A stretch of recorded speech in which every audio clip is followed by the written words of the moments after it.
Trial के लिए अनुमति दी गई है, इसके बहुत बहुत धन्यवाद। और ये ऐसे मौके पे दिया गया है कि उससे हर किसी को ये समझ में आ रहा है। पहली बार मुकदमा में चार्जशीट तब हुआ जब हम चुनाव लड़ने वाले थे, और अभी फिर से जो है बिहार का इलेक्शन होने वाला है। कल ही हमने पटना में शानदार रैली की है, और बिहार एक ऐसा राज्य है जहां एनडीए की गवर्नमेंट है, जहां बीजेपी है, और उस सरकार ने एनपीआर और एनआरसी के खिलाफ विधानसभा में रेजोल्यूशन पास किया है। तो आसानी से इस बात को समझा जा सकता है कि शुरू से ही इस मामले में राजनीतिक लाभ के लिए ये पूरा का पूरा मुकदमा जो है वो रचा गया है। राजनीतिक लाभ के लिए इसमें टालमटोल किया गया है। लेकिन अब जब इसमें अनुमति दी गई है, हम चाहते हैं कि स्पीडी ट्रायल हो, फास्ट ट्रैक कोर्ट का गठन किया जाए, ताकि देश को पता चले कि कैसे देशद्रोह जैसे, राजद्रोह जैसे कानून का दुरुपयोग किया जा रहा है। किस तरीके से दिल्ली में दंगा भड़काने वाले जो लोग हैं उनके ऊपर एफआईआर करने की जब अनुमति दी, कहा एक जज ने कि आप एफआईआर कीजिए, उनका रातों रात तबादला हो जाता है। कैसे लश्कर तैयबा के आतंकियों के साथ, हथियार के साथ पकड़े जाने वाले देवेंद्र सिंह के ऊपर देशद्रोह का मुकदमा नहीं होता है, और कैसे कर्नाटका में स्कूल के 8 साल और 10 साल के बच्चों के ऊपर देशद्रोह का मुकदमा कर दिया जाता है। ये ज़रूरी हो गया है कि देश के सामने दूध का दूध और पानी का पानी हो।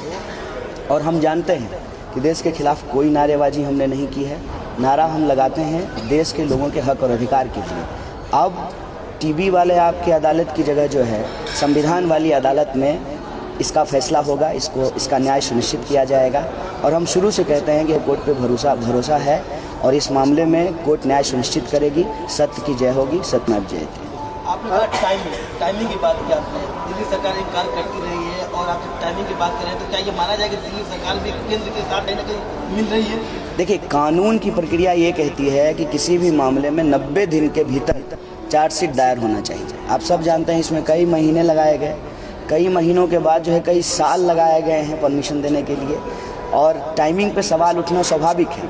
ये चार्जशीट तब फाइल हुआ जब हम लोकसभा चुनाव लड़ने वाले थे, और अभी जब बिहार विधानसभा है, अब उससे ठीक पहले इस मुकदमा को चलाने की अनुमति दी गई है। और आप सब जानते हैं कि दिल्ली पुलिस जो है वो केंद्र सरकार के अधीन है, और गृह मंत्री जो है वो अमित शाह है, और अमित शाह के बेटा को बीसीसीआई का सेक्रेटरी बनाया गया है। और हमारे जो घर के बच्चे हैं, जो लड़के हैं, उनको जो है डंडा पत्थर उनके हाथ में थमा करके उनको जो है दंगाई बनाने की कोशिश की जा रही है। ये सवाल जब हम घूम घूम करके बिहार के गाँव में लेके गए, और उस जन दबाव के चलते बीजेपी को भी एनपीआर और एनआरसी के समर्थन में प्रपोजल पास करना पड़ा, तो टाइमिंग पे सवाल उठना स्वाभाविक है। हम अननेसेसरी जो है ई फॉर बट नहीं करना चाहते हैं।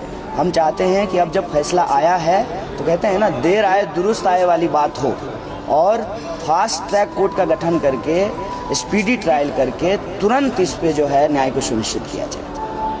एक सवाल आता है, आप कह रहे हैं कि हमारी जो यात्रा उसके बाद बीजेपी जनगणमन यात्रा, उसके बाद जो है नीतीश कुमार की जो सरकार है वो, और तेजस्वी अपना राज चलाते हैं। नहीं, दोनों में क्या?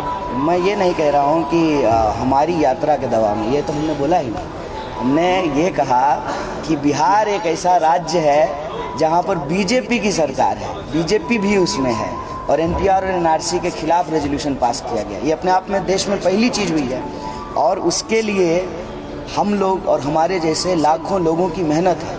विपक्ष की भी उसमें भूमिका है, आम जन की भी भूमिका है, जो लोग दिन रात धरने पे बैठे हुए उनकी भी भूमिका है। मैं कोई अपना पर्सनल हीरोइज्म नहीं कर रहा हूँ, लेकिन आप ये देखिए कि कितना राजनीतिक दबाव है, और कानून का किस तरीके से दुरुपयोग किया जाता है राजनीतिक लाभ के। उसके लिए मैं आपको कुछ उदाहरण बता रहा हूँ कि आप देखिए, कपिल मिश्रा के ऊपर एफआईआर करने को कहा माननीय उच्च न्यायालय ने, एफआईआर नहीं हुआ, जज साहब का तबादला हो गया। देवेंद्र सिंह पे जो है देशद्रोह का मुकदमा दर्ज नहीं हुआ है। और आप देखिए कि स्कूल के 8 साल 10 साल के बच्चे, ये देश को जानना बहुत ज़रूरी है कि देश के लोगों की जो देशभक्ति की भावना है उसका किस तरीके से राजनीतिक लाभ उठाने की कोशिश कर रही है ये सरकारें, जो देश की जनता को उनके बुनियादी सवालों को पूरा करने में सक्षम नहीं है। अपनी असफलता को छुपाने के लिए एक फर्जी बहस, फर्जी मुकदमा, फर्जी वातावरण तैयार किया जाता है। हम चाहते हैं कि ये फर्जीवाड़ा ख़त्म हो, इसीलिए हम इस फैसले का स्वागत कर रहे हैं और ये जो मुकदमा चलाने की अनुमति दी गई है उसका स्वागत किए हैं। और कई बार हमको ये पूछा गया है। और मैं आपको ये बता दूं, आज से 2 दिन पहले ही बीजेपी के एक नेता का PIL था, जिसको माननीय हाई कोर्ट ने, सुप्रीम कोर्ट ने जो है रिजेक्ट किया है कि नहीं, इस मामले में हम कोई इंटरवीन नहीं कर सकते हैं। तो कम से कम ये तो होगा ना कि वहाँ सबूत रखे जाएंगे, बहस होगी और सबूत पे बात होगी। कोई भी मुंह उठा करके किसी को भी देशद्रोही नहीं बोल देगा। और हम जानते हैं कि हमने नारेबाजी नहीं की है, हमने नारा नहीं लगाया है। और आपको भी जानकारी होनी चाहिए कि चार्जशीट में मेरे ऊपर चार्ज क्या है कि हमने नारा नहीं रोका, हमने नारा लगाया। हमने तो ये चार्जशीट अभी तक पढ़ा नहीं है। हमने नारा नहीं रोका। बाप का कहा हुआ बेटा नहीं मानता है, मेरे कहने से जो है देश चलेगा। और अभी तक कौन नकाबपोश लोग हैं? हर मामले में ये नकाब कहाँ से आ जाता है? JNU में नकाब लगा करके लोग हॉस्टल में हमला कर देते हैं, हॉस्टल की तोड़फोड़ करते हैं, प्रेसिडेंट का सर फोड़ देते हैं। हम जब जनगण मन यात्रा निकाल रहे थे तो नकाब पहन करके पत्थरबाजी कर रहे थे, गोडसे जिंदाबाद लगा रहे थे। ये लोग, इनकी नज़रों में जो है देशद्रोही नहीं है। और जो लोग रोटी, कपड़ा, मकान, शिक्षा, स्वास्थ्य की बात कर रहा है वो इनकी नज़रों में देशद्रोही है। तो हम चाहते हैं कि जनता को इसकी जानकारी हो, सच लोगों के सामने आए।